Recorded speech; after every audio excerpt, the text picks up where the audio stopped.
BCD ကို C ဘယ်လိုထိုးရလဲအကိုဆိုပြီးတော့လာမေးထားတဲ့ညီငယ်တွေအတွက်ပါနော်အကိုပထမဆုံး C က2မျိုးရှိတယ်ဒီလိုအပြစ်နဲ့ဒီလိုအကျဲနဲ့2မျိုးရှိတယ်ပထမဆုံးဒီမဂနက်အုံကို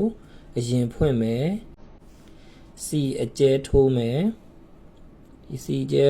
2ဆက်ပဲအပေါ်တစ်ဆက်အောက်တစ်ဆက်အဲ့ဒီ2ဆက်ပဲထိုးမယ်ပြီးတော့ဒီမှာစပူးအိမ်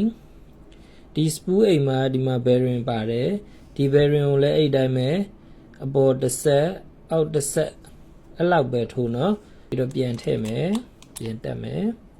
ဒီမဂနက်အုံလည်းပြန်တက်မယ်ဒီအဘူကာစီယာကတော့ဒီထဲမှာ bearing ပါတယ်တစ်ချက်ဖြုတ်လိုက်မယ်โอเคဒီထဲမှာ bearing ပါတယ် C အကျဲကိုအပေါ်တစ်ဆက်အောက်တစ်ဆက်အဲ့လောက်ပဲထည့်မယ်နော်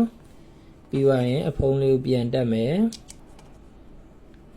ဒီ guideline နဲ့ကို C ထည့်မယ်ဆိုပထမဦးဆုံးဒီ tissue နဲ့ဖြစ်ဖြစ်ပြောင်းနေအောင်တုပ်လိုက်နော်ဒီအပြစ်ကိုထည့်မယ်နော်အပြစ်ထည့်မယ်ဘေးတစ်ဖက်ကို guideline ကိုအရင်ကတ်လိုက်ကတ်ပြီးဒီဘက်တစ်ချောင်းအရင်ထည့်မယ်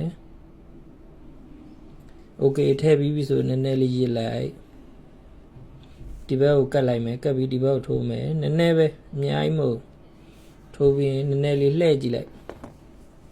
နည်းနည်းလေးလှည့်ကြည့်လိုက်โอเคတော်တော်လေးပေါ့သွားပြီဆိုရင်ဒါ C ထိုးတဲ့လုပ်ငန်းစဉ် OK ပြီးပါပြီเนาะ AC သုံးလို့ရပါပြီ